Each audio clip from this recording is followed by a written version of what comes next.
question of how and why the United Nations is the crux of the great conspiracy to destroy the sovereignty of the United States and the enslavement of the American people within a UN one-world dictatorship is a complete and unknown mystery to the vast majority of the American people.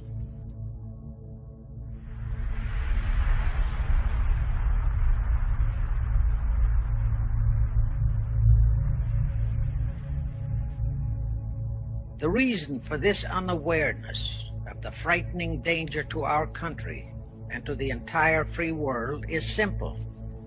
The masterminds behind this great conspiracy have absolute control of all of our mass communications media, especially television, the radio, the press, and Hollywood. We all know that our State Department, the Pentagon, and the White House have brazenly proclaimed that they have the right and the power to manage the news, to tell us not the truth, but what they want us to believe. They have seized that power on orders from their masters of the great conspiracy. And the objective is to brainwash the people into accepting the phony peace bait, to transform the United States into an enslaved unit of the United Nations one world government. Is that our so-called leaders in Washington, whom we elected to safeguard our nation and our Constitution, are the betrayers, and that behind them are a comparatively small group of men whose sole objective is to enslave the whole world of humanity in their satanic plot of one world government.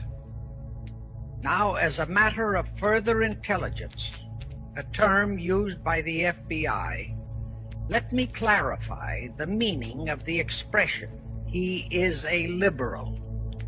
The enemy, meaning the one-world conspirators, have seized upon that word liberal as a cover-up for their activities. It sounds so innocent and so humanitarian to be liberal. Will make sure that the person who calls himself a liberal or is described as a liberal is not in truth a red.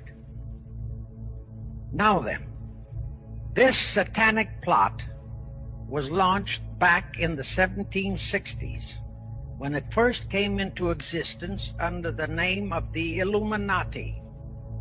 This Illuminati was organized by one Adam Weishaupt, born a Jew, who was converted to Catholicism and became a Catholic priest, and then, at the behest of the then newly organized House of Rothschild, defected and organized the Illuminati. Naturally, the Rothschilds financed that operation. And every war since then, beginning with the French Revolution, has been promoted by the Illuminati, operating under various names and guises. In the United States, they set up what they called the Council on Foreign Relations, commonly referred to as the CFR. And this CFR is actually the Illuminati in the United States. And its hierarchy, the masterminds in control of the CFR, to a very great extent, are the descendants of the original Illuminati conspirators. But to conceal that fact, most of them changed their original family names to American-sounding names. For example, the true name of the Dillons, Clarence and Douglas Dillon, once Secretary of the U.S. Treasury Department, is Lepowski. There is a similar establishment of the Illuminati in England, operating under the name of the British Institute of International Affairs. There are similar secret Illuminati organizations in France, Germany, and other nations, operating under different names. But at all times, the operations of these organizations were and are masterminded and controlled by the internationalist bankers, who in turn were and are controlled by the Rothschilds. Now, just why did the conspirators choose the word Illuminati for their satanic organization? Weishaupt himself said that the word is derived from Lucifer and means holders of the light, using the lie that his objective was to bring about a one-world government to enable those with mental ability to govern the world and prevent all wars in the future. In short, using the word peace on earth as his bait. Perhaps the most vital directive in Weishaupt's plan was to obtain absolute control of the press so that all news and information could be slanted, so that the masses could be convinced that a one-world government is the only solution to our many and varied problems. Now do you know who owns and controls our mass communications media? I'll tell you, practically all the movie lots in Hollywood is owned by the Lehmans, Kuhn Loeb and Company, Goldman Sachs, and other internationalist bankers. All the national radio and TV channels in the nation are owned and controlled by those same internationalist bankers. In 1834, the Italian revolutionary leader Giuseppe Mazzini was selected by the Illuminati to direct their revolutionary program throughout the world. Mazzini had enticed an American general named Albert Pike into the Illuminati. Pike was fascinated by the idea of a one-world government, and ultimately he became the head of this Luciferian conspiracy. Between 1859 and 1871, he, Pike, worked out a military blueprint for 3 world wars and various revolutions throughout the world, which he considered would forward the conspiracy to its final stage in the 20th century. Long before Marconi invented radio, the scientists in the Illuminati had found the means for Pike and the heads of his councils to communicate secretly. It was the discovery of that secret that enabled intelligence officers to understand how apparently unrelated incidents, one such as the assassination of an Austrian prince at Sarajevo, took place simultaneously throughout the world, which developed into a war or a revolution. Pike's plan was as simple as it has proved effective. It called for communism, Nazism, political Zionism, and other international movements be organized and used to foment 3 global world wars and at least 2 major revolutions.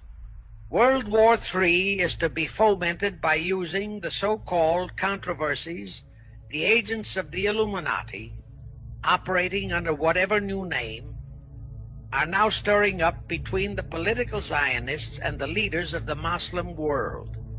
That war is to be directed in such a manner that all of Islam and political Zionism, Israel, will destroy each other, while at the same time the remaining nations, once more divided on this issue, will be forced to fight themselves into a state of complete exhaustion, physically, mentally, spiritually, and economically.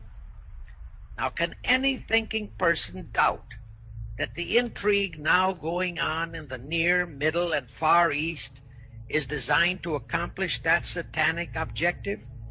Pike himself foretold all this in a statement he made to Mazzini on August 15, 1871. Pike stated that after World War III is ended, those who will inspire to undisputed world domination will provoke the greatest social cataclysm the world has ever known. Quoting his own words, taken from the letter he wrote to Mazzini, and which letter is now catalogued in the British Museum in London, England, he said, "We shall unleash the nihilists and the atheists, and we shall provoke a great social cataclysm which in all its horror will show clearly to all nations the effect of absolute atheism." the origin of savagery and of most bloody turmoil, then everywhere the people forced to defend themselves against the world minority of revolutionaries will exterminate those destroyers of civilization, and the multitudes disillusioned with Christianity, whose deistic spirits will be from that moment on without direction and leadership, and anxious for an ideal but without knowledge where to send its adoration, will receive the true light through the universal manifestation of the pure doctrine of Lucifer, brought finally out into public view, a manifestation which will result from a general reactionary movement which will follow the destruction of Christianity and atheism, both conquered and exterminated at the same time. Anyway, the ending of the Civil War destroyed, temporarily, all chances of the House of Rothschild to get a clutch on our money system, such as they had acquired in Britain and other nations in Europe. I say temporarily because the Rothschilds and the masterminds of the conspiracy never quit. So they had to start from scratch, but they lost no time in getting started. Shortly after the Civil War, a young immigrant who called himself Jacob H. Schiff arrived in New York. Jacob was a young man with a mission for the House of Rothschild. Jacob was the son of a rabbi, born in one of Rothschild's houses in Frankfurt, Germany. After a comparatively brief training period in the Rothschilds' London bank, Jacob left for America with instructions to buy into a banking house, which was to be the springboard to acquire control of the money system of the United States. Actually, Jacob came here to carry out 4 specific assignments. Number 1, and most important, was to acquire control of America's money system. Number 2, find desirable men who, for a price, would be willing to serve as stooges for the great conspiracy and promote them into high places in our federal government, our Congress, in the U.S. Supreme Court, and all federal agencies. Number 3, create minority group strife throughout the nations, particularly between whites and blacks. Number 4, create a movement to destroy religion in the United States, but Christianity to be the chief target. In the final phases of the conspiracy, the one-world government will consist of the king-dictator, head of the United Nations, the CFR, and a few billionaires, economists, and scientists who have proved their devotion to the great conspiracy. All others are to be integrated into a vast conglomeration of mongrelized humanity, actually slaves.